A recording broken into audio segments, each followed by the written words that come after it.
Well, it's good, everybody. I'm Joe. This is the Daily Shot of Inspiration, and it's my quit-a-versary. That's right, it's my quit-a-versary. On February 6th, 2011, I quit my day job, driving home from a vacation in Vermont. It happened to be Super Bowl Sunday.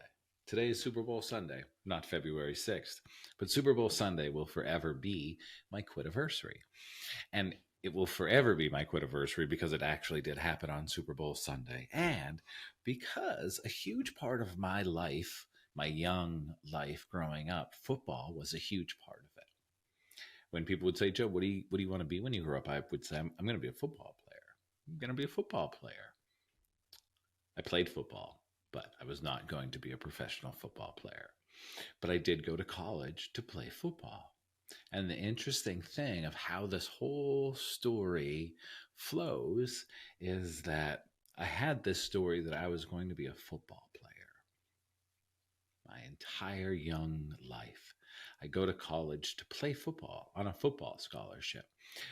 My coach puts me in a photography class because that class is going to be an easy A. I take the class. The class is on Friday at 3 o'clock in the afternoon. It is not an easy A because I don't go to class. I fail the class. My coach calls me. Hold on. I fail the class, but I fall in love with photography.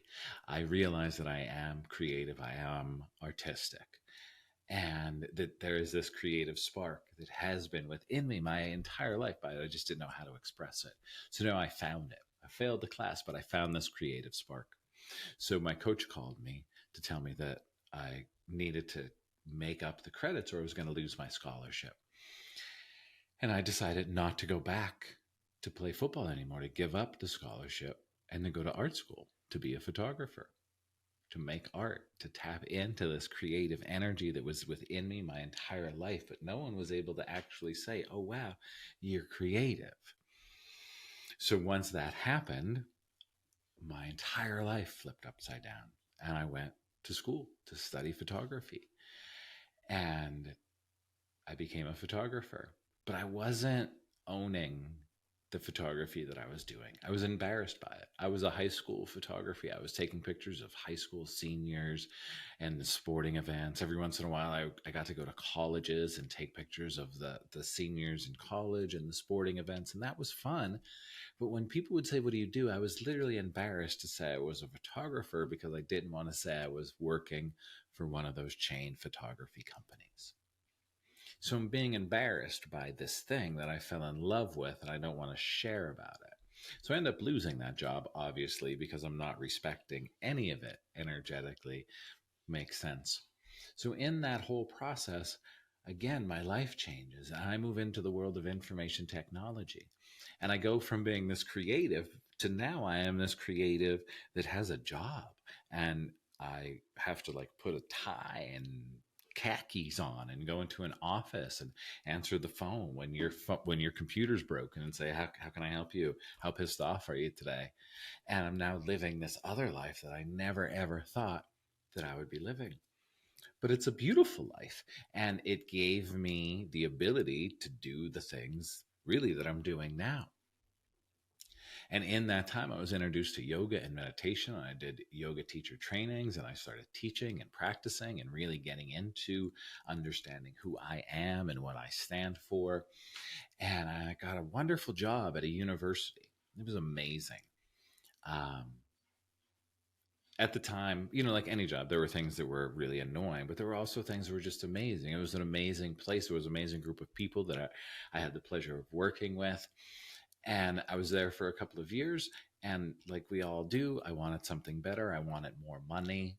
And an old boss reached out and said, come work with me at this new software company. Two companies just merged. You can run the support department. You can do whatever you want, however you want to do it. You're in charge. And there was this time from my first interview until when I actually got the job. It may have been 6 months. And Tina asked about this today, if I had a feeling like this wasn't the right job. And I didn't think about it literally until this morning. And in that thought was like, right, the interview process took 6 to 8 months from going on the first interview until I actually got the job offer. It was a really long time. And a whole bunch of come back in to talk to this person and come talk to this person. And the whole time, I'm really not feeling a good vibe, but it's also more money than I ever made before in my life. And they're painting it as this beautiful, fun tech environment. We bring you lunch, and it's this open workspace, and all of the things to make it cool. So finally, I get the job. But in between my previous job and this new job, I had a month off, a whole month, and I was getting paid, right, from my pay, all the what's it called, vacation time, all of those things. So there was a month that I was off that I was getting paid before I started the new job. And in that month, I really got to figure out who I am and what I connected to and the things that I enjoyed. And I started creating more photography, and I started creating and sharing more, and I started having fun. And in that month, I was like, oh my goodness, this is what life is supposed to be. Life is supposed to be fun. We're supposed to have this freedom to create and live, and whatever that means for all of us. And then I started my new job. And I got that first big check from the new job. I'm like, oh my goodness, this is great. Right. And the first 2 weeks of your job really is you're just, learning, no one expecting anything from you. So really the first month I started seeing things, but it was also like, I'm just learning the ropes, but I'm starting to notice this is not the best job in the world. Management is absolutely horrible. The CEO is absolutely horrible. Now I'm sitting here thinking, like, I walked away from this wonderful job that was giving me everything I need. I was getting paid enough. I was getting paid well. I wanted more, but the job was simple. It was literally simple. I was there long enough that the routine was down, that it was simple, that I knew what I was doing. There weren't hard days. There were not hard days. There were enjoyable days. And I left that for the dollars of this software company. And one of the first things I did with that paycheck was enroll in a Kundalini yoga teacher training. So now I have this new job and I'm doing a Kundalini teacher training. So I'm really connecting with who I am and what I do and what I stand for. And I have this job that's horrible. And I start seeing more and more that the job is horrible and the upper level management is horrible. It's true what they say, that people leave jobs because of management. The job probably could have been great. The management team didn't know how to manage. So I needed a vacation after being there for literally 2 months. And on that vacation, it just happened to be, I was driving home on Super Bowl Sunday on February 6th, 2011, and my boss called to yell at me for not replying to enough emails while I was on vacation. That was it. I said, that's it. I'm not doing this. I'm not playing this game. And he said, Joe, what are you going to do? I said, I guess I'm going to be a photographer and I'm going to teach yoga. I was still in the Kundalini teacher training. I never ran a business. I went to school for photography. I didn't know how to run a business. And from that day on February 11th, February 6th, 2011, failure is not an option became my mantra. And every day I would wake up and failure is not an option. Failure is not an option.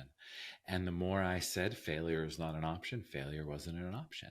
I started seeing the signs and the synchronicities. The right people started showing up in my life that got me to do amazing things with my camera that I'm talking into right now, that gave me the opportunity to travel and photograph this amazing world. And it all happened on Super Bowl Sunday.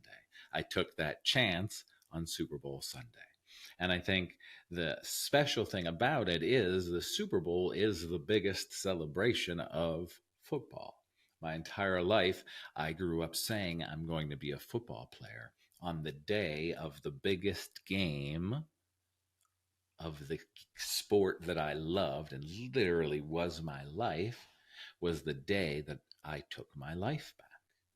On Super Bowl Sunday, 2011, I took my life back and I said, I'm going to start living for me. I didn't know what I was going to do. I knew I was going to take pictures and I knew I was going to teach yoga. I didn't know where. I didn't know how. Failure was not an option. And now here I am, It's 2024. It's 2024.